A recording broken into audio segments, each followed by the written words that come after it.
Welcome to the Six Steel City Rings podcast.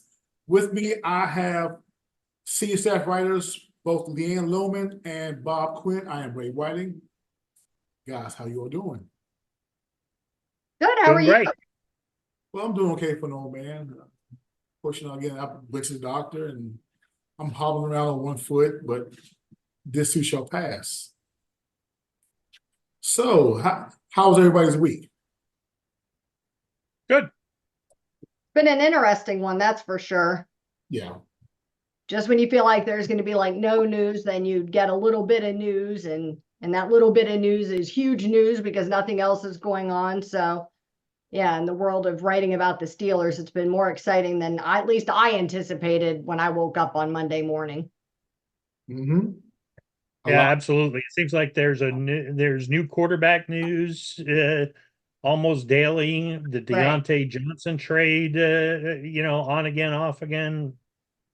It's never a lack of topics until free agency starts. Right. I think that's when it'll all start to settle in, and we'll get an idea where the Steelers are going. Right. I believe this is the most interesting offseason for the Steelers in quite some time. Because I mean, again, there's so many positions that needs to be addressed, and so one in particular is the quarterback situation. Guys, let's go to work. As you well know, Russell Wilson. They told him that he will be released from the Denver Broncos, and so right now they're showing interest. The Steelers are showing interest in talking to Russell Wilson. This is according to Jerry Dulac from the Post Gazette. Again, it's kind of interesting, and of course, at first, it was Justin Fields this, Justin Fields that. Who do the Steelers want to give? What do they want to give up to get Justin Fields? But now that has been quiet. Now that Russell Wilson is going to be a free agent come next week. So my question to you guys is, what are your thoughts on the possibility of Russell Wilson coming to the Steelers? Well, I'm not. Let's qualify this because I want to be fair to both sides. Russell Wilson is better than Kenny Pickett. That's really not in question. I mean, although, his stats are a little bit misleading from last year. He did have 26 touchdowns and 8 interceptions. He had, high passer rating, through for a lot of yards. But if you look at it, he also led the league in most passes behind the line of scrimmage and passes less than 5 yards. We've seen And the that. only person who held the ball longer than him was Justin Fields. Absolutely. And we've seen this act before with the quick short passes in Ben Roethlisberger. I mean, it worked initially, but by the end of 20, teams had kind of caught on. Okay, Ben's just going to throw it a couple of yards downfield. He's really not going to uncork anything deep. And then the offensive line was so bad in 21 that whether he could or couldn't throw the ball down the field, he didn't have time to do it. So in theory, yes, it sounds great. Veteran minimum 1 year. We get a former Super Bowl winner. But reality is he's a 35-year-old quarterback who is getting paid from a huge deal that he signed just 2 seasons ago. And I was listening to Ray Fittapaldo on Joe Starkey this afternoon saying, it seems like, I'm sorry, he was talking to Paul Zeiss on the Starkey show. He was filling in for him. It seems like, the idea of the veteran minimum is one thing, but Russell Wilson is Fittapaldo made the point, which is my point. Russell Wilson is going to want more security than a 1-year veteran minimum deal. So even if you get away and structure the contract like they did with Deshaun Watson in Cleveland, where he only got paid $1 million his first year to limit his exposure to fines, even if you can get 1 year at the veteran minimum, if he wants $45 million the second year, well, now you're paying him more than what you would have paid Justin Fields. Yeah. What do you think, Leanne? I agree. There's a part of me that thought, well, maybe there's a chance that this is some sort of like prove it thing for Russell Wilson. Do you know what I mean? His reputation has taken a real hit in Denver. Do you know what I mean? All of this talk about him being a lousy teammate and, you know, not being cancerous in the locker room and being terrible with his coach and all of these things, you know, that have come up over the past couple of years, I think have really put a hurt on him. I think his stats were not what they were expected to be. And I think, you know, most people probably sit out there and think, well, you know, if they didn't want him in Denver, why would we want him anywhere else? I mean, they want him gone so badly in Denver. They're taking this huge hit, you know, and they're dead cap money for him to be able to just move him out of town. So I think most people look at it that way. So there's a part of me that feels like maybe Wilson would be willing to come like on a 1-year prove it deal. Do you know what I mean? But he's certainly not going to stay in Pittsburgh if we're not willing to pay him that second year, whether we offer that as a, you know, something in a contract now or later. The other thing is I think it smacks in the face of what Omar Khan and Rooney and Tomlin have all said, which is that there'll be competition at the quarterback position because Russell Wilson is not signing any deals to come compete with anybody in any city. He is going to be, I don't care what they say. Do you know what I mean? He's going to be signing to be your QB1, and he's not going to come in here and compete with Kenny Pickett. That's absurd. I just don't see it. I think there's other teams that would sign him, that would take him, that, you know, it wouldn't even be a question. You would be the QB1, you'd be playing for the same amount of money. So what's the difference? Yeah, I don't know. I think that there's, you know, sometimes where there's smoke, there's not always fire. So maybe this is the Steelers agreeing to talk to Wilson so that they can say they've done their due diligence and they talk to people and they still feel like the best option for the team is, I think it's all going to circle back to Kenny Pickett. I don't see the team starting anybody but Pickett, whether we love it or hate it. Here are my thoughts on Russell Wilson if he signs. Yes, I'll say it'll probably be the league, the veteran minimum, with 1 million, I believe, something like that. Yeah. Okay, so let's say the next year, the second year, you mentioned 45 million. Well, what would it take for him to earn that $45 million contract in the second year? Because again, I don't recall Ben having a contract that pays 45 million a year. So, I mean, Russell Wilson it would have to be Super Bowl or bust, basically, for him. I believe, again, when it comes to Russell Wilson, does he still have some left in the tank? I say probably a quarter of a tank left. Yes, he has to be in the right situation. And of course, Pittsburgh, they are addressing the offensive line. Russell Wilson did shake things up, you know, the way of thinking, because think about this. There were talks about maybe giving up a first and third for Justin Fields. Then you factor in releasing Mason Cole. Now you have to get a center in the first 2 rounds. You're going to have to. Now, of course, there are some soon-to-be free agent centers coming up. One out of Houston, a lineman out of Houston. I'm sure they're going to he's going to want some money if he comes to Pittsburgh. But to get, you know, to pay that rookie salary, you know, fresh, raw out of college, yes, you look at either JPJ out of Oregon or Zach Frazier out of West Virginia. So Russell Wilson, to me, I think he will be okay. I mean, he's a patch, a Band-Aid fix for Pittsburgh. Well, Ray, one thing with Russell Wilson that, and Fittapaldo made this point, and it's the point that I've made several times, and gotten into several arguments over in the Steeler Nation chat rooms with the other writers. Wilson is an established veteran Super Bowl winning quarterback. In his mind, whether it's reality or not, in his mind, he's a top 5 starter in the NFL.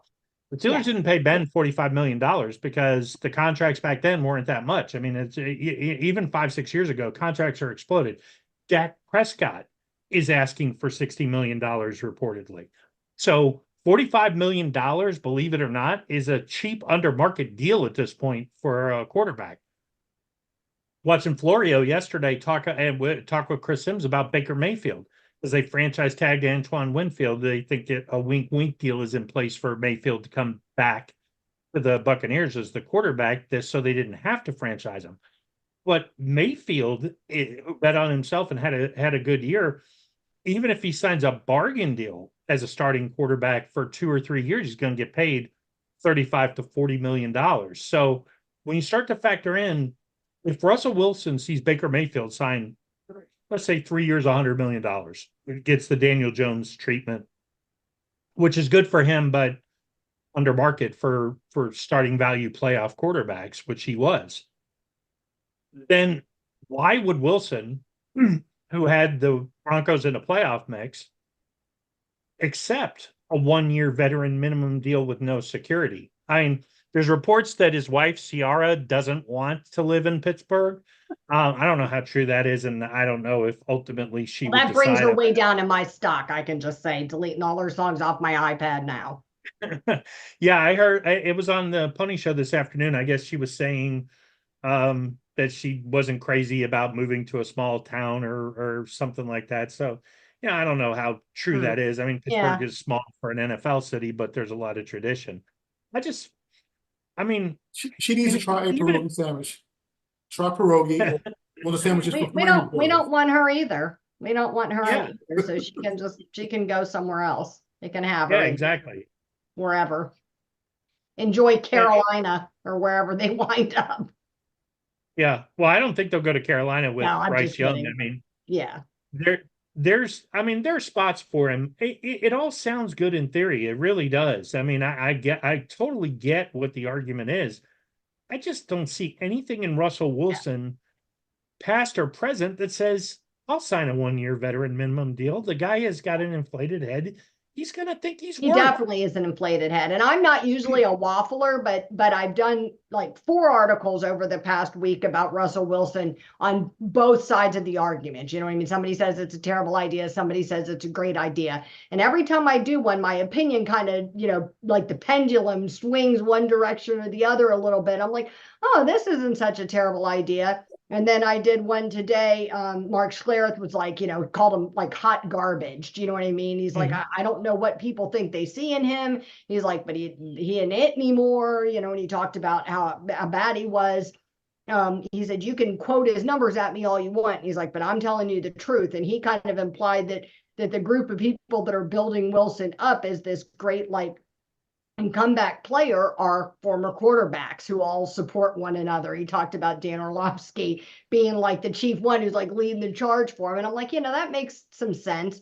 And I don't know. I just don't see it as being a Pittsburgh thing. It's just not something that we would normally do. But then I also feel like Omar Khan has done some other things that I don't think we normally would have done. Do you know what I mean? Like, this isn't Kevin Colbert years anymore. And times are changing, so maybe, but I just don't see it. I still think that their goal is, I think Ryan Clark nailed it yesterday when he said the Steelers are doing this as like a ruse to be able to say that Kenny Pickett was the best quarterback in the training camp and he's going to be the starter so they can stick with him with 1 more year and minimize how much heat they take for it.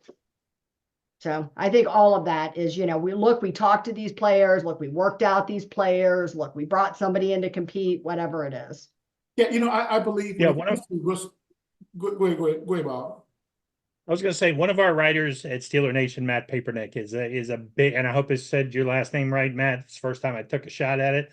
That being said, he's a huge proponent of the Russell Wilson to Pittsburgh. Yeah, and he does have one very good point. Wilson is theoretically a good fit for Arthur Smith because of the boot action and play action passing. That is what he is best at. So I think 5 years ago, Russell Wilson would be a great fit in Arthur Smith's offense. I can see the argument that maybe Arthur Smith revives him, but he revived Ryan Tannehill in his late 20s, early 30s. I don't know if he can revive Russell 35. Wilson in his mid-30s. Yeah. Bob, I believe when it comes to Russell Wilson, Denver really damaged him because, for one, they gave up so many picks to get him. They gave him that $245 million contract. You give him so many parking spaces. You give the man his own office. And I guess he thinks everything is fine in Denver land. In comes Sean Payton, and Sean Payton berates him. And, of course, I mean, from the get-go, Russell Wilson, wasn't, Sean Payton's guy. So he's gone. But for Russell Wilson to feel that, okay, and it's good for him to still feel that, I still got some left in the tank. And he mentions out of 5 more years, he wants to win at least 2 rings. So with that being said, is Omar Khan, looks like he's going to kick the tires on and see where he stands. Again, I'm not sure if the fit is right, and is he good enough for that $45 million range? I'm sorry. I mean, hell, look at what Mason Rudolph did, when And that's if the you're last 3 lucky. And by games. the way, sorry, Ray, just to interrupt for 1 second. And that's if you're lucky. Yeah. If you get him for 45 million, that's 15 million under market value. So Well, and see, and that's another thing as far as the quarterback market value. I believe, on a side note, Deshaun Watson damaged the quarterback market with that $230 million guaranteed contract. Because now, again, you're looking at the likes of Jalen Hurts got his money, Joe Burrow got his money, Lamar Jackson got his money. So with those, and Josh Allen. So those quarterbacks I just mentioned, somebody is going to drop the ball. You can never reset it. Like, Yeah. you know what I mean? Like Pandora's out of the box. This is never getting reset. I don't know how you ever fix this. Yeah, I believe so. Yeah, no, I disagree. And the reason why, because keep in mind, look at Ezekiel Elliott, look at the running back situation. Look at Ezekiel Elliott. He got his big money, and he hasn't done anything since. So ever since then, nobody has really got the big contract. No running back.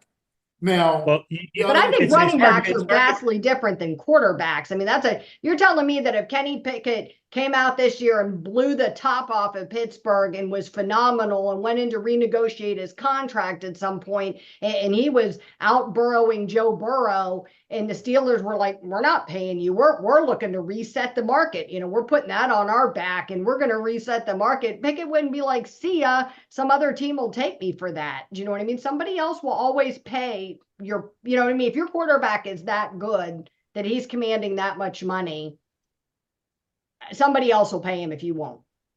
I'm going to pick on Dak Prescott for a minute, because if you think about it, Dak Prescott, 4th round pick, overachieved, got way underpaid. Jerry Jones should have renegotiated his contract way earlier than he did, but he didn't. Well, now we're going on a long time at Dak Prescott at quarterback, and he did get paid, and he got paid towards the top of the market. If he wants top of the market money again, which he's rumored to want 60 million, it could just be a negotiating ploy. Hey, I'll do the big ask. But if they pay him in the 50s, I mean, what are they paying for? He hasn't won, anything. I mean, he won a wild card playoff game. Big deal.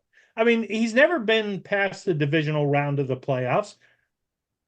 My brother happens to be a huge Dallas Cowboys fan, and I tell him all the time, you're never going to win anything with Dak Prescott. No. He's shown, here's what I am. Here's my ceiling, which is a good professional quarterback. And if they were paying him, as a $35-40 million guy, yeah, that's a good deal. Even if you start to pay him in the 40-45 million range he's getting now, but to give him a $15 million raise to lose playoff games, and really the best part of his career is over. Yeah. I don't get it. The quarterback market not be able to afford to arm him with other weapons. Do you know what I mean? That takes away your ability. You're paying somebody that kind of money, like Joe Burrow money. It's because you're saying we don't need quite as many other weapons because we have this player, Lamar Jackson, because he's so good. Do you know what I mean? We can afford to have less over here, and wide receivers or running backs or whatever it is. But with Prescott, if you want success, like you said, you've seen his ceiling. You have to surround him with weapons that you then can't afford, because there's also this self-inflated sense of how good he is. Yeah, and then they got to turn around and sign Micah Parsons. It's like, Yeah.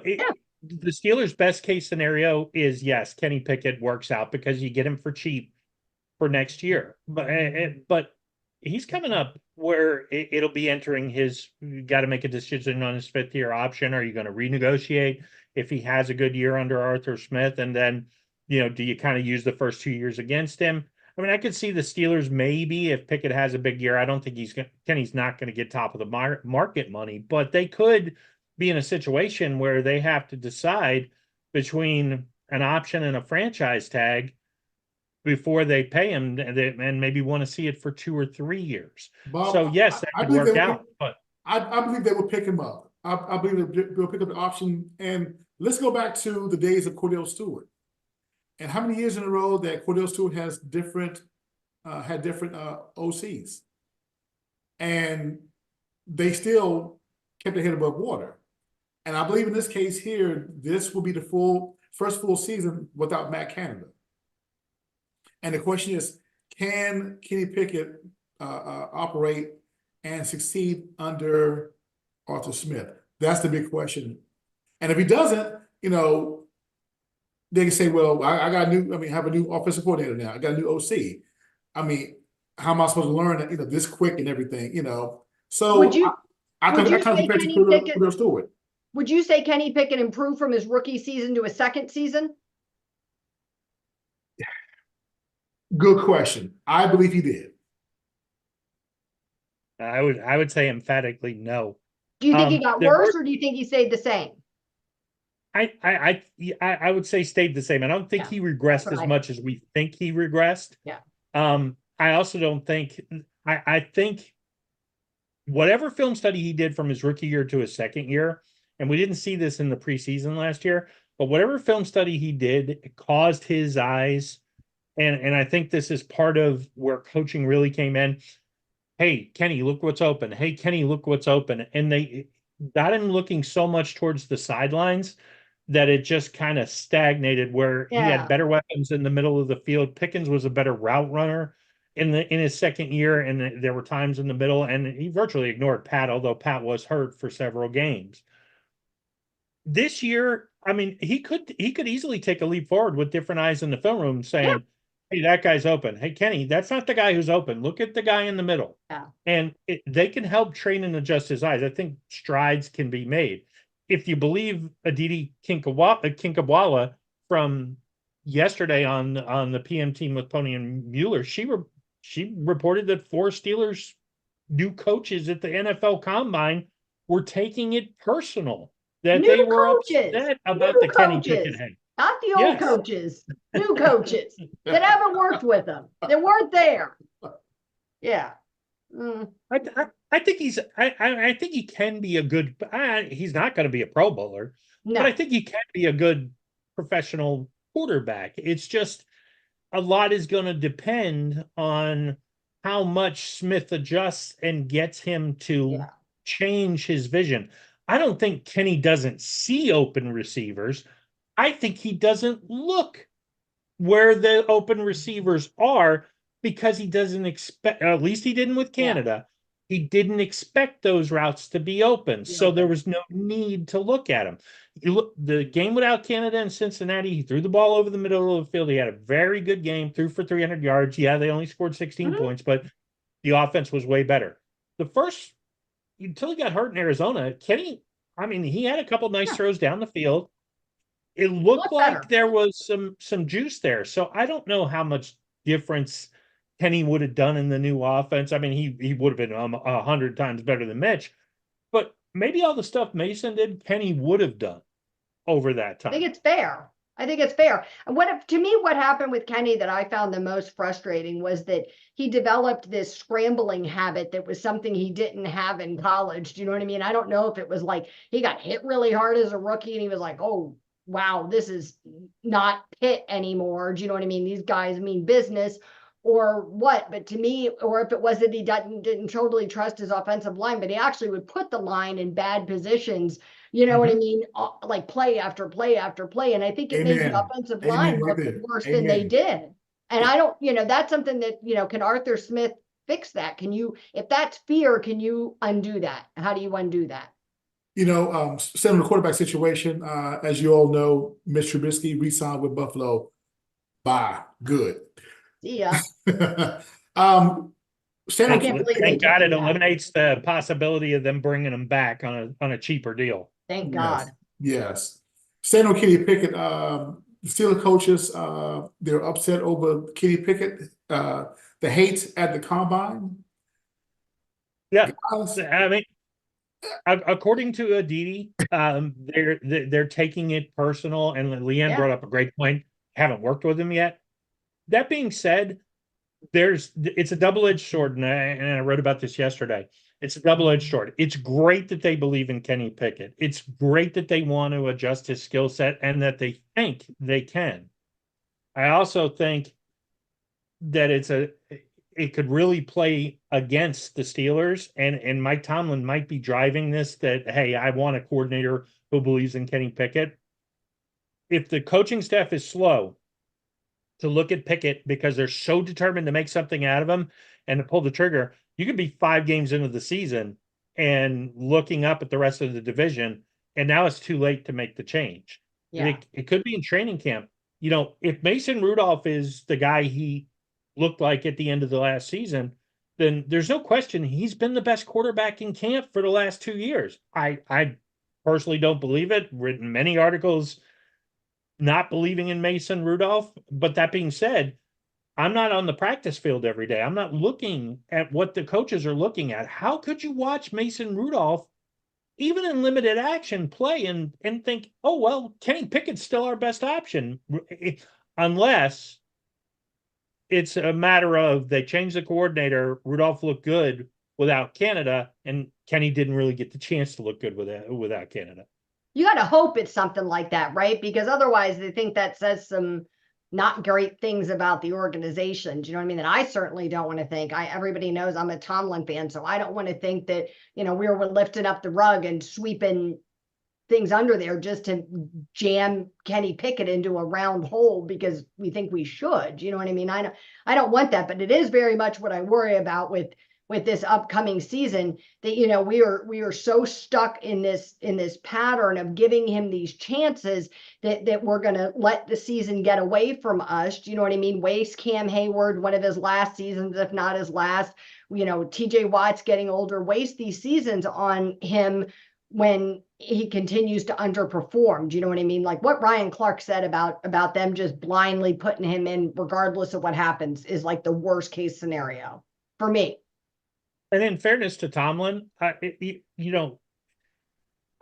don't want to couch this because I do not believe in the inherited players argument about Tomlin and the Super Bowls. Right. But he did inherit Ben. And Bennett was he's the only Steelers starter, for younger fans who don't know, he's the only Steelers starter that once he went in, he was the guy. He was it. Bradshaw got pulled multiple times. There's a parade of quarterbacks between Bradshaw and Ben who got pulled for performance. So it's not so much that he inherited Ben. He didn't have the problem of having to juggle a quarterback with Ben. He's only had 2 years without Ben. He's doing what every Bill Cowher did this. Chuck Noll did this. Buddy Parker did this. I mean, you go back as far as you want in Steelers history. They juggle quarterbacks. They can't figure the position out. This is a team that cut Johnny Unitas, Brad Morrill, who, for those who don't know, was an NFL MVP, Len Dawson, a Hall of Famer, Jack Kemp, an AFL MVP, all on the same roster. 2 years later, they cut all of them or traded them. Okay, they benched Bradshaw for Terry Hanratty, who's, I'm a Notre Dame fan. Terry Hanratty was a great Notre Dame quarterback. He wasn't a very good pro quarterback. I mean, he was a solid Steeler, but they benched him for Hanratty. They benched him for Joe Gilliam. the Steelers have been mismanaging quarterbacks for as long as they've been in the NFL, with the exception of that 17 years with Ben. This isn't unexpected for older fans. You gotta, you want to be patient. You make the Bradshaw argument, but the rookie salary cap's a lot different now. You can't, I do think the unfortunately. Ben situation spoiled a large segment of the fan base, even fans that are a little bit older like myself, but still Ben was like my predominant quarterback for the majority of my life. Do you know what I mean? Like, you look at that and you forget. I mean, you remember, but you forget, like all the things we went through in the years before that. I was at that game when Ben went in for Tommy Maddox when he was hurt. And the fan was for booing Maddox off the field and chanting Ben, and I was at that game, and yeah, you felt like that was like, this is one thing we don't have to worry about. Do you know what I mean? And not many teams get to say that they have that consistently for 18 years. Ben did spoil us again for so many years, and people keep saying, if it wasn't for Ben, Tomlin would have won his his second ring. Tomlin won the Super Bowl with college players. That's hogwash. One thing, Ray. Bill Cowher wouldn't have won his Super Bowl without Ben either. I was going to say, come on. Right. And at the same time, and I pose this question. If that's the case, why didn't the Steelers win more rings under Cowher? But we've talked about this in episode 1 because his wife was sick, and so he wanted to shut it down and be along her side until she transitioned. So, guys, I mean, Kenny, to me, I believe Kenny may be the starter for this year, for the season, but I believe he will be on a short leash. Now, Mason, he understands the Steeler way. I think he finally realized, how to play quarterback in Pittsburgh. And I really believe that if you throw in on the roster Kenny, Mason, and Russell, yes, this could be an odd man out. And I believe if they sign Russell Wilson to a contract, I believe that it's going to bump Mason Rudolph down to third string again. Now, granted, Mason Rudolph, he a bigger and better contract, to hold the clipboard and everything, but hey, clean jersey, fine, but he's a team player. Give him his money. But Kenny Pickett, for him to be upset, at the combine, I can see, if Kenny Pickett has been in the league for a number of years and, he brings the Super Bowl into Pittsburgh, he's done a whole lot for the team. Well, now just to clarify one thing, Ray, it's not Kenny who's upset. Right. It's supposedly the coaches. Coaching staff. Okay. Well, that's even better. I mean, but to me, it's like you could have this argument and be upset if your quarterback was like misunderstood, like Lamar Jackson or something. You know what I mean? And everybody's like, oh, he's just a glorified running back and he's not really a quarterback and he's doing good things. Then I think you have a leg to stand on to defend somebody. But I don't know what defense we possibly make of Pickett. Do you know what I mean? I mean, I think the kindest thing you can say is that we never saw him without Matt Canada. So could that have really, like to Bob's point, could that have really been what was holding him back, or did that really stunt his development and he needs this chance, with this new offensive coordinator? I think that's the kindest thing you can say. I agree. The telling tale will be to put up at least 28 points a game. That'll be the telling tale. That would be incredible. I mean, you can put up 10 wins and make it to the postseason. I believe the points per game, I believe that will be the telling tale, and whether the Arthur Smith system really works. Yeah. And can Kenny, can he do good in it? Guys, Ray Fittapaldo from the Pittsburgh Post-Gazette, printing out his mock 7th round draft picks for the Steelers. And it was pretty interesting. Very interested in my book. And I believe, you know, looking at, as I mentioned earlier, you know, they were looking at maybe a possibility of trading at first and third for Justin Fields. Now you get rid of Mason Cole. Now you got to get a lineman. I mean, let alone a center. So I'm looking at Troy Fautanu out of Washington with the 20th pick. Yeah. You know, good solid guy because again, the University of Washington's offensive line was pretty good this year, and they protected Michael Penix all throughout up to the national championship. What are your thoughts? I can tell you right now, right off the bat, Pac-12 offensive linemen. I mean, maybe Jackson Powers Johnson if he was there, but taking a tackle from the Pac-12, I don't see it. There's no way. I think Fittapaldo's way off base on this. I've seen Fuaga from Oregon State mocked to the Steelers too. Guys, a pattern's a pattern. I mean, Jackson Powers Johnson, generational talent might break it, but these tackles from the Pac-12, I mean, Steelers have not picked a Pac-12 player since 2017 in Juju, and they've only picked 13 since Tomlin has become head coach. I don't see it. I personally, there's 3 or 4 tackles I like a lot better than him. There's a thought that the Penn State tackle, I'm going to take a shot at his name, Olanianu. Yeah. I think is the one, is sliding.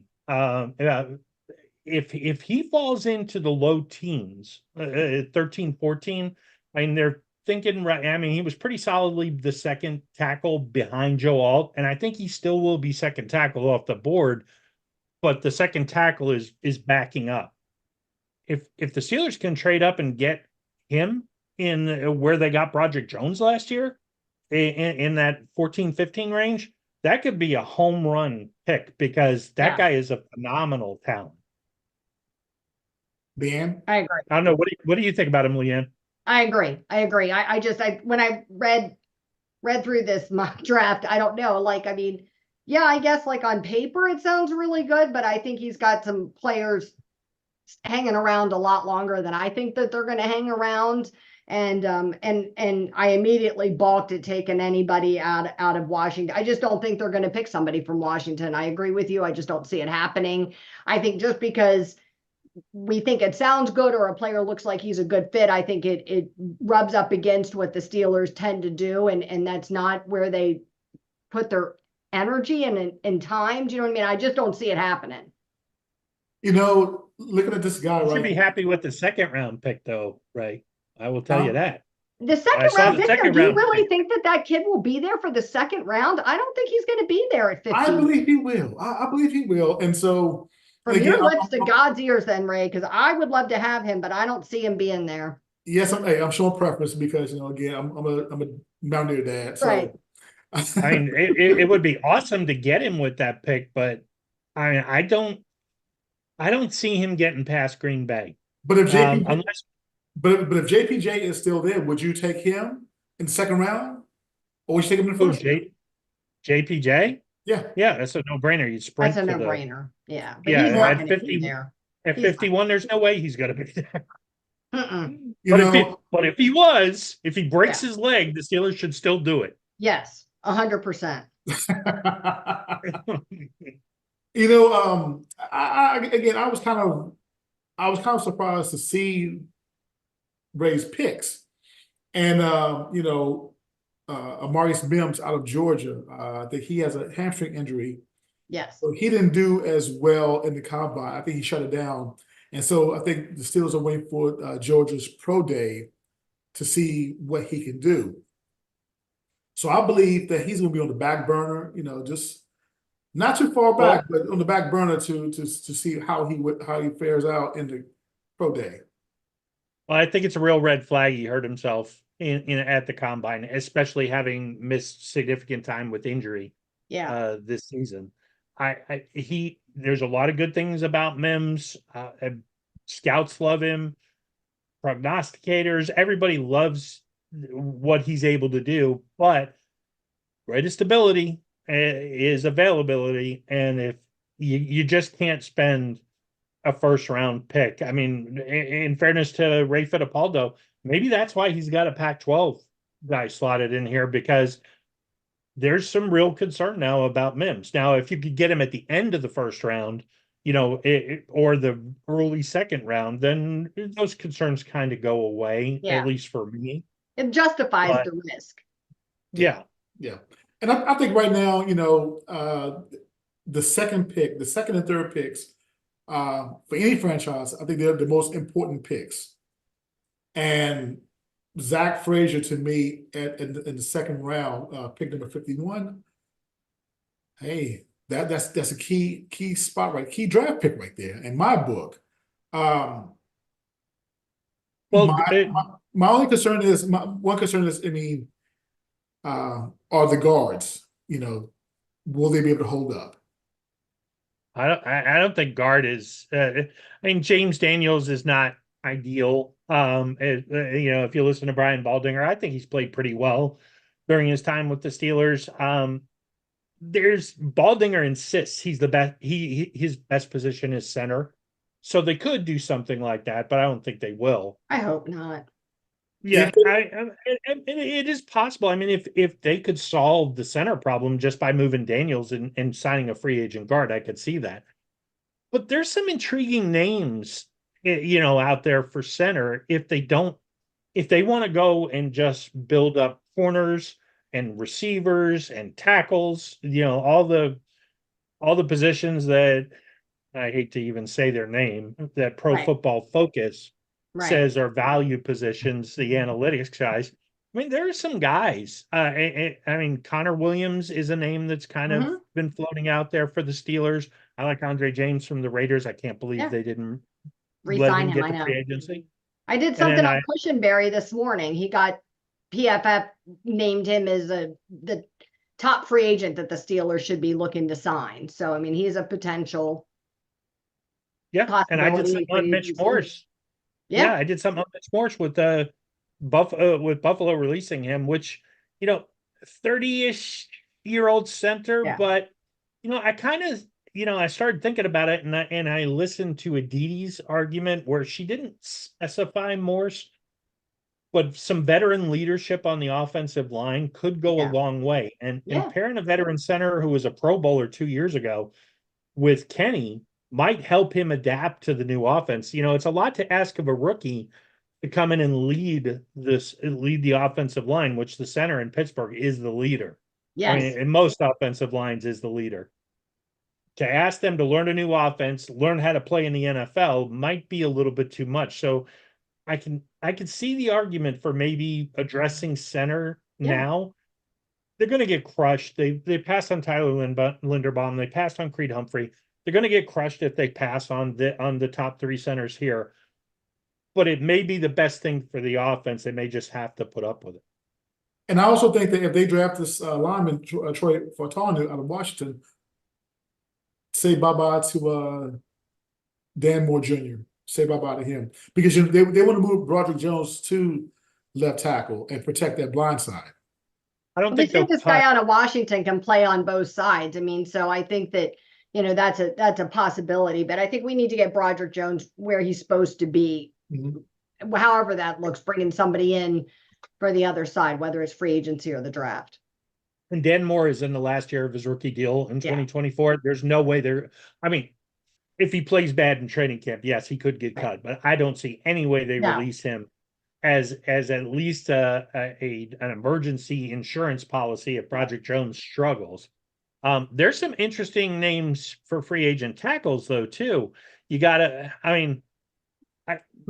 People have linked the Steelers to interest in Tyron Smith. He's way past his prime. I don't think that's a good idea. But there are guys out there like Mike Onwenu from the Patriots. There's the Trent Brown. There are guys they could get who are, on a 1 or 2 year, and I think it's more realistic to sign a tackle to a short-term deal because they know they can get paid. And it's not your permanent answer, but it's a massive upgrade Yeah. by moving Broderick Jones to the left side and sliding one of them in on the right side. And maybe Yes. veteran Isaac on the left, a veteran tackle on the right. There's some Balance it value there out. as long as the right Yeah. tackle plays well. Yes, it's a massive upgrade. However, you know, got to pay that money and think about the salary cap. So got to think about that also. Yeah, but Maybe it's Moore best to Jr. drop the rookie. Yeah, Dan Moore Jr. was what, a 4th-round pick last year of his cheap. rookie deal. I mean, if you signed a backup tackle, you'd be paying them more than what you're paying Yes. Dan Moore. Dan Moore, even just for depth, would be they'll keep him. Yeah. Yeah, no matter what, they'll keep him. Third Yeah, round I don't pick. think there's any way they re-sign him the next year. No, that I But- agree with, but unless he does something incredible this year, but yeah, of course we heard that last year, and I don't know, I never felt like I saw that pan out. We heard about this great new Dan Moore that was going to be rolling in last season, and I don't felt like we really saw that. Well, I thought when they drafted Broderick Jones, I believe that was a motivating factor for Dan Moore because Yeah. he did show up, you know, much better in training camp. Yeah. And of course, he kind of regressed something during the regular season and everything. And he played damn good against Myles Garrett because he didn't give up. I believe he gave up a sack. No, he played well against Well- Miles. Yeah, yeah. Yeah, but he also played 14 other games where he was one of the worst tackles in the NFL. Where he And looks like a yes. turnstile. this is where I really have issue with Pat Meyer being retained, because I'm sorry, unless he was just flat overruled, and that is possible. The offensive line coach has to answer to the offensive coordinator and head coach. Unless he was flat overruled, Broderick played 1 game at left tackle against the Ravens, looked good. And how could you look at Dan Moore? And this kind of leaked out where, oh, Dan Moore can't play the right side. But even before they benched Chooks, why is your best tackle sitting on the bench? I mean, No. he was better than Dan Moore. He's better than Chooks. It didn't make any sense. It's kind of like they brought Joey Porter along slowly, but I said last week, how do you look at Joey Porter and not realize he wasn't your best corner in camp? So Pat Meyer, if you're looking at this, and hey, here's my best tackle, and what am I going to do? I'm going to keep him on the bench, and when I do put him in, I'm going to put him in out of position. I don't understand it. I don't think it's great coaching, and that's just my view of it. Yeah, I agree. Guys, looking at the third pick, pick number 84, Max Milton out of Rutgers. He's a cornerback. You know, the last time He's I an heard undersized cornerback. Yes. I would say he's a small cornerback. Yep. The last time I heard of a decent player come out of Rutgers, Jason McCourty. a running back, Ray Rice, you know, that was it. McCourty's more recent, the McCourty twins. Yeah. Nah, he's a bum, man. McCourty. Yeah, he's just a Pro Bowl, all-pro guy for the Yeah. Patriots. I hate to say that, you know, I didn't want to mention that. This is another guy I take issue with, and again, I hate. It sounds like we're ripping on Ray. We're not. I mean, he does a good job, and who knows what modulator he used. These could have been It's the all a best. crapshoot. I mean, really, you know what I mean? Who knows? Right. Yes. Yeah, I mean, a model could have said that's the guy available. Yeah. I'm telling you right now, I'd rather have Dwight McGlothern out of Arkansas, 6'3", ran a 4.47 at the combine. The guy's a beast. He's a monster. It's hard to compare anybody, but he looks to me like just standing there looks like Mel Blount. He's huge.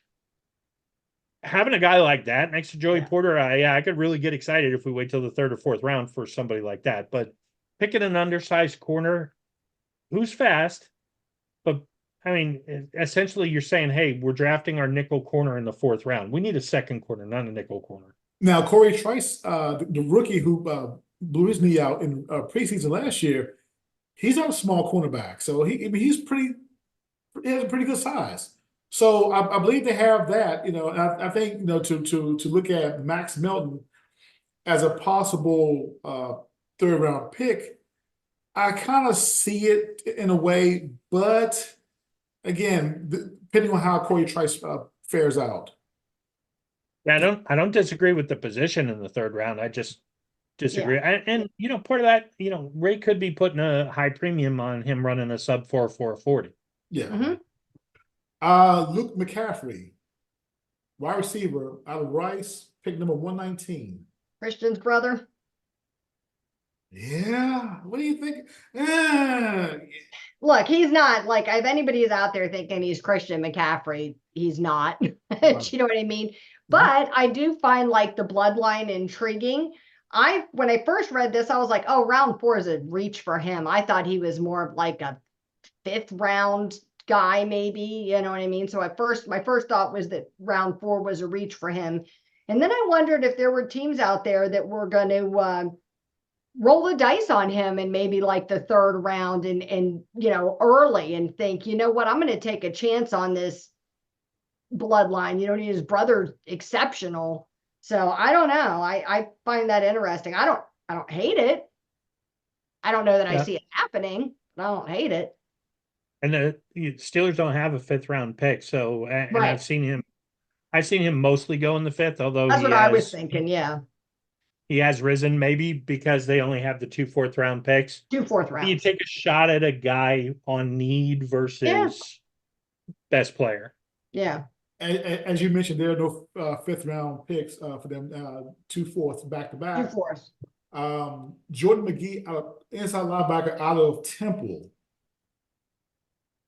You know, he would have to do some serious studying to really master that inside linebacker position. Yes, we want. I mean, I believe that the Steelers do want that Ryan Shazier type back. Can he do it? I don't know. And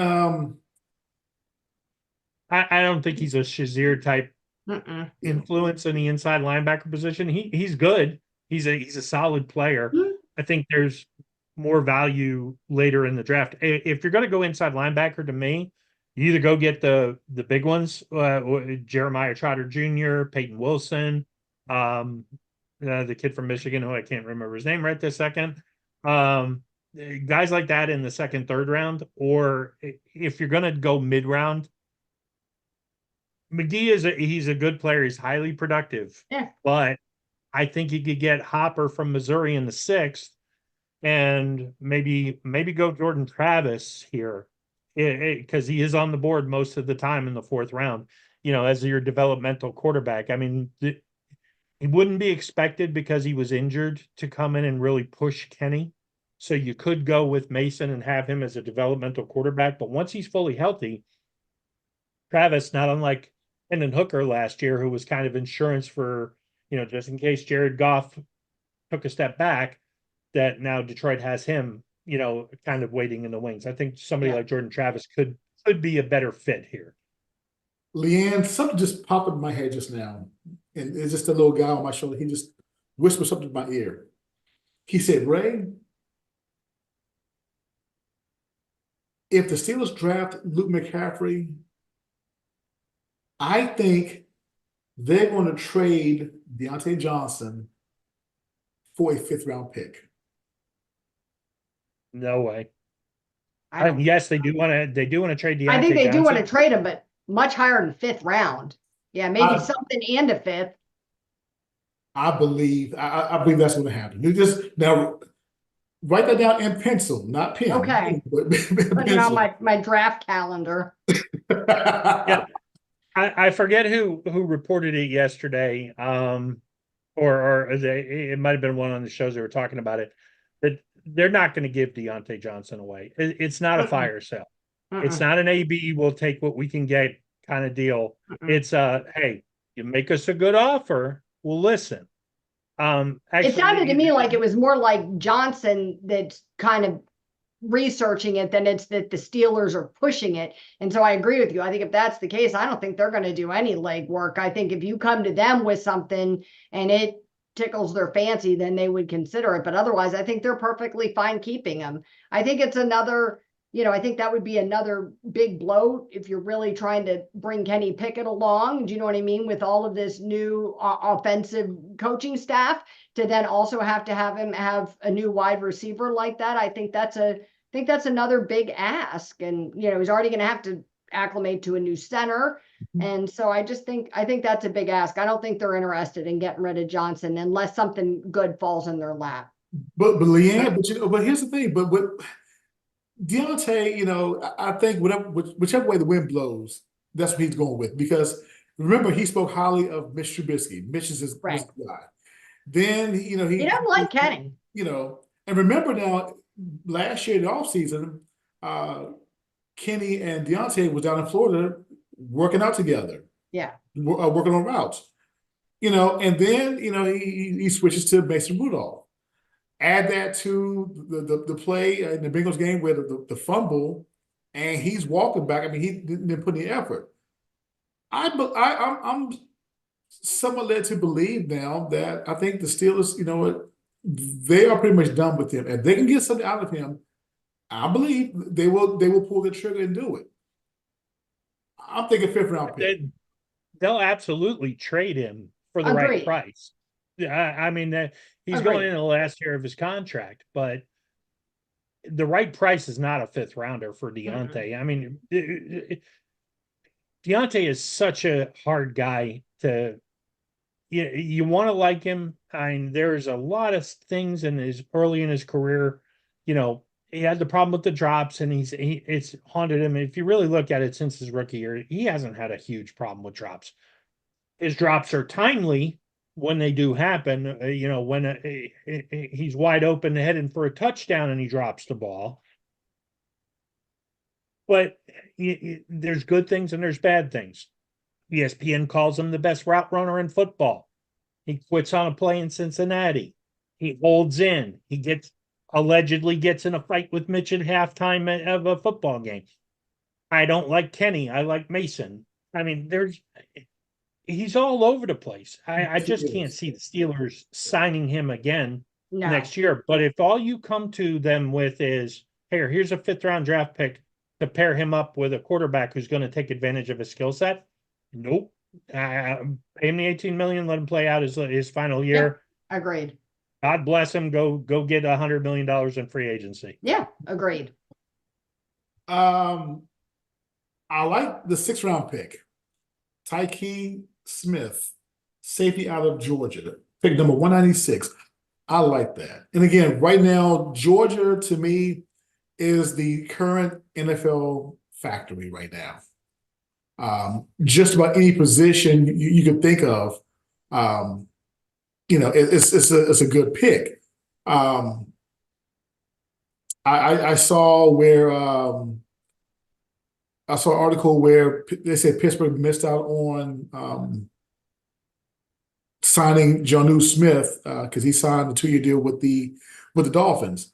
Speaking of tight ends, I like that one. Bauer. I wouldn't say missed out.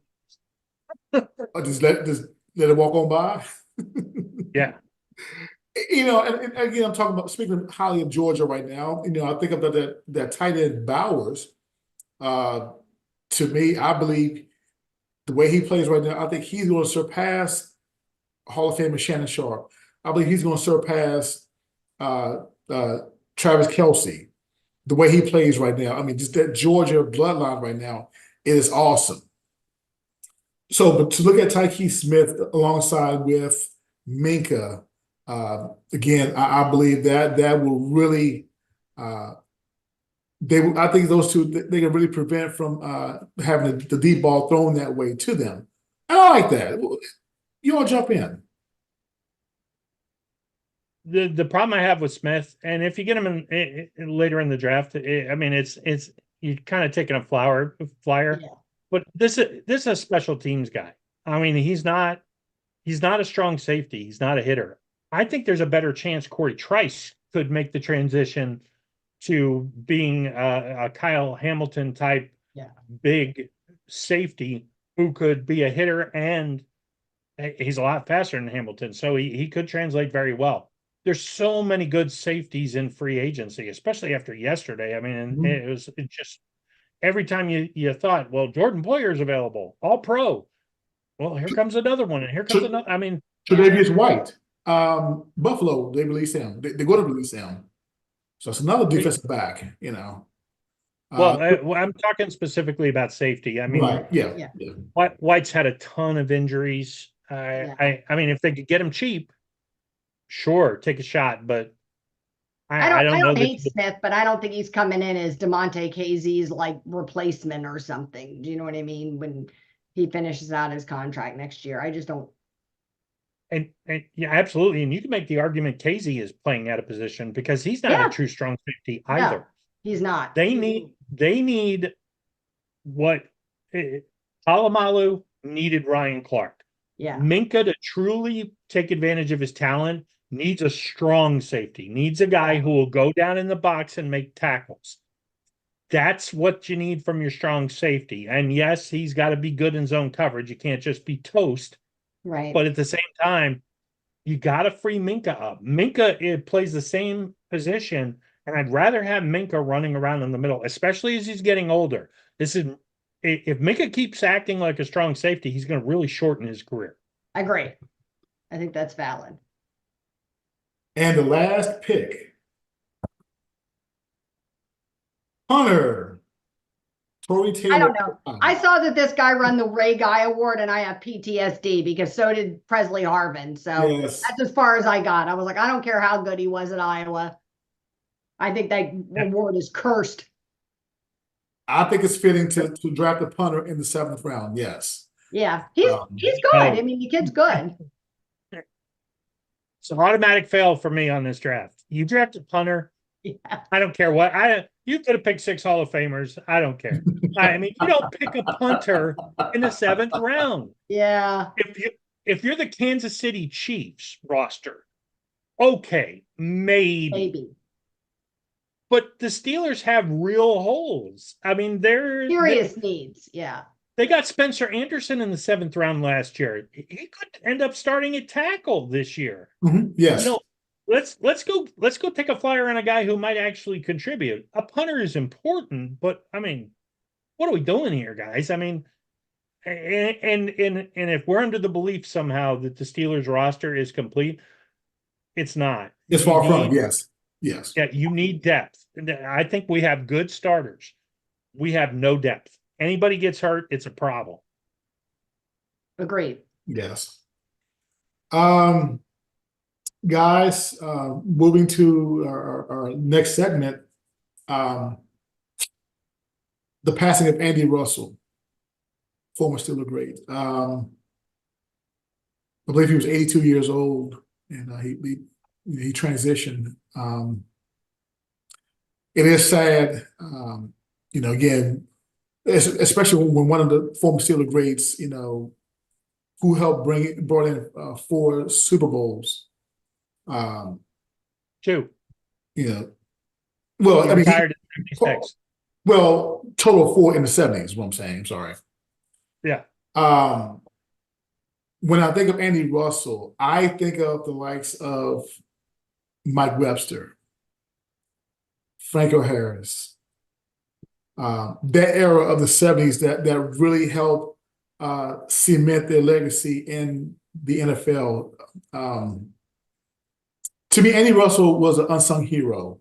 I don't think he really got his flowers. Yeah. Like he deserved. And of course, the Hall of Fame snubs. You look at LC and Hines Ward once again got snubbed. Guys, I'm led to believe. I think that right now the voters for Canton, I believe, I think it's almost like a witch hunt to say, you know what, don't put in another Steeler in the Hall of Fame. Because again, the Steelers have regrouped, retooled, reloaded, and they put key players in the game. I mean, how can you pass up Hines Ward? Well, I think they look at stuff through the wrong lens at times. Like I think Hines gets looked at through the lens of like today's wide receivers versus the totality of what he did. You know what I mean? You're looking at him through just stats alone, then it makes sense why he would get passed over. But I mean, to me, he really changed the way the wide receiver position was played. And I think he contributed to like the entire offense. It wasn't just about the balls that he caught. And I think that's what they miss, but they have Steelers fatigue or whatever. The interesting thing about Hines, and I was telling everybody on social media who would listen when this all came up a month or two ago about Hines. Hines, and especially in comparison to Andre Johnson, Hines is 14th all time in touchdowns, which is better than Johnson. He's slightly behind him on yards, and in receptions, he has more than Johnson. Hines is top 20 in all three. So the argument that somehow he was not as prolific, Andre Johnson was a fantasy football superstar. If he wasn't, he was the first receiver off the board for years in fantasy football. And I think too much of the voting block now is looking at it through the prism of fantasy football numbers and not actual contributions. Hines is one of the few wide receivers who has over 12,000 yards. He was a tremendous blocker, but that doesn't seem to factor in. They don't look at things like that. Going back to a guy like Andy, who didn't get a whole lot of Hall of Fame consideration when he was eligible, and from a voting block, and the Veterans Committee is just beyond ridiculous not considering him. Yeah. This is a guy who was drafted in the early mid 60s, played a couple years, went off, lost a year to the military, comes back. He's pre-Chuck Noll. He's one of the 5 guys Chuck Noll kept who played in the first Super Bowl from the time he took over the team. Russell was, I want to say 7 Pro Bowls, a couple All-Pros. I mean, it's the best linebacking, 4-3 linebacking core in NFL history. I mean, you got Andy Russell, Jack Ham on the outside, Jack Lambert in the middle. That's ridiculous. It's just a ridiculous group of guys. Somehow he got passed over, swept to the side, same as LC. LC is the all-time Super Bowl leader in sacks. He was the Steelers' all-time leader in sacks until James Harrison passed him. It's just, it doesn't make any sense why they ignore those guys. And then, not to pick on these 2 guys individually, because they were great in their own right. But if you're telling me that Joe Klecko and Randy Gradishar were better than Andy Russell and LC Greenwood, I'm sorry. I'll play you 10 out of 10 times, and I guarantee I'll beat you 10 out of 10 times. You play those 2, I'll play these 2. Agreed. Oh gosh. Yeah. Yeah, like I said, I think the pollsters, I believe they just you're right. They look through different set of lenses. That's the only thing I could think of, Leanne. I believe that I believe in the Steelers fatigue. I really do think it's that. I think it's why TJ Watt got snubbed this year. I do think that they get tired of hearing certain names and certain teams, and so they choose to say, anybody but that person. Do you know what I mean? Or anybody but that team. And I think that that's what's happened to the Steelers in the Hall of Fame over the past few years. I think that's why we've seen fewer and fewer every year, because we were so dominant for so long. I mean, it feels like, you got to round it out somehow or something. And I don't think that that's fair. Do you know what I mean? I think we're going to get to a point in the future where we're looking back on those dominant Patriots teams. Do you know what I mean? And what then you're going to have to say the same thing about them. And those guys deserve to get their recognition for the contributions they made. And so I think, that I don't like how exclusive the Hall of, I don't want them to include everybody, but I want it to be realistic. Do you know what I mean? If you made that much of a difference, like Greenwood did, like Russell did, like Hines Ward did, then you should be getting recognized. I think it's garbage that they don't. And I think in other sports, they do a better job of really looking at those difference makers and including them all. You look at it's going to get to a point where I think after so many years, they go to, I guess, a senior level. And I think when it gets to that point, guys, I believe that's where you fall into the sympathy range. Well, the seniors committee is a mess. They who they choose to pick. There's no rhyme or reason to it. Going back to a Cowboy for a second, Harvey Martin and LC Greenwood are the only 2 all 1970s players on defense who are not in the Hall of Fame. Mhm. Harvey Martin should have been a Hall of Famer a long Yeah. time ago. Yes. I mean, why they are ignoring him? I mean, there's certainly, it's not talked about as much, but there's no Cowboys fatigue that gets talked about. No, But you look at guys, there's going to be some guys here in the next, couple of years that are going to really test what these Hall of Fame voters do. Pouncey is eligible in 2025, I think it is, because he retired in 2020. Ben is eligible. Ben, to me, is a first ballot lock. He should be. Yes. I'm not so sure he's gonna be, though, because What? you're gonna I have said that to writers. somebody not too long ago, and I would not be Whoa. surprised at all. I think it's wrong, but if that happened, it would not surprise me in the slightest. Give me You give have me two writers good out reasons there why like you think that he may not be a first ballot. Give me two Well, good reasons. Yeah. I'll tell you why, and I'm just gonna single these two out. Yeah, Undisputed, the day he retired, Shannon Sharp, Skip Bayless. The first thing they brought up with Ben retiring was the sexual assault allegations when he was a player. They're going to hold that against him. They're going to hold the motorcycle accident against him. They're also going to, believe it or not, they're going to hold the fact that he stopped winning playoff games, towards the end of his career. Ben we was didn't win awesome. like right up to retirement like Brady did. You know what I mean? So yeah, I agree. Or Elway. He's going to get Mhm. hurt by that. And it's wrong. I mean, I kind of get why they would bring it up and everything else, but it shouldn't be the first thing you bring up. And it's, kind of a societal thing at this point. When something happens, somebody retires, somebody passes away, the first thing we do is bring up the worst parts of their life, which Of course, to me yes. is disgusting. Well, I mean, Right. if that's the case, I mean, you have to look at Brady and Spygate. They're not going to look at it that way because aren't. he won all the Super Bowls after. Right. I mean, They're not going to look at it unfortunately, that way because it's Brady. They're not going to look at it that way. you look at it, there's actually a better chance AB makes the Hall of Fame before Hines Ward makes the Hall of Fame, which is, to me, is criminal. AB certainly thinks so.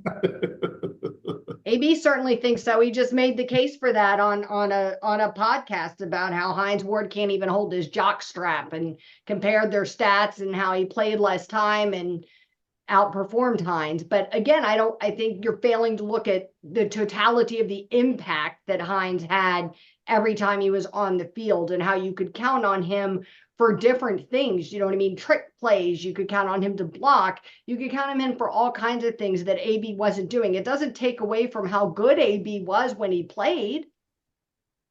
Hines Ward, he was team first, hands down, from start to finish. Team first. Well, I saw a great quote. I think you might have wrote about this. I don't know if it was Ramon Foster or Arthur Motzlian, but I saw a quote that said, AB was a Steeler, Hines Ward is a Steeler. Yes.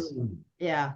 Ooh, Yeah. that's strong. And that's the truth. Do you know what I mean? But that's the truth. And I think Hines still moves through the world and operates in this way. Do you know what I mean? Of still being a Steeler. I think AB is, like you said, was a Steeler. And I think that's how he presents himself, even with all his talk about how he wants to come back and retire as a Steeler and all this nonsense. I don't think he went out into the world and projected that. We've had other players that have left the team and gone and played somewhere else. And, you get over the sting and you take them back into the fold, you know what I mean, in retirement, and you consider them a Steeler above all else. But to me, AB did a lot of damage after he left. It's unfortunate. It's really sad. Yes. Guys. I mean, AB's a modern day tragedy. Yes, it is. Truly, it's a tragic story. It really is. Guys, we are at the end of the show. Yay! Hey. Guys, hey, I want to thank you all once again for this again. Great talk. Thank you, Ray and Bob. We appreciate you. Absolutely. You too, Leanne. Leanne Lohman, Bob Quinn, both senior staff writers for Steeler Nation. I'm Ray Whiting. Oh, wait. Go for it. Almost forgot. Like, share, Subscribe. subscribe. Yep. There you go. One other thing. you can email us at sixsteelcityrings@yahoo.com. It is on the bottom of the screen. You will see it. There's an email address right there. Email us, let us know where you're from. You have any questions or anything, we'll be more than happy to share them, and we will talk about them. We'll be back next week with more Steelers talk. This is the Six Steel City Rings podcast. Have a good day. Thanks.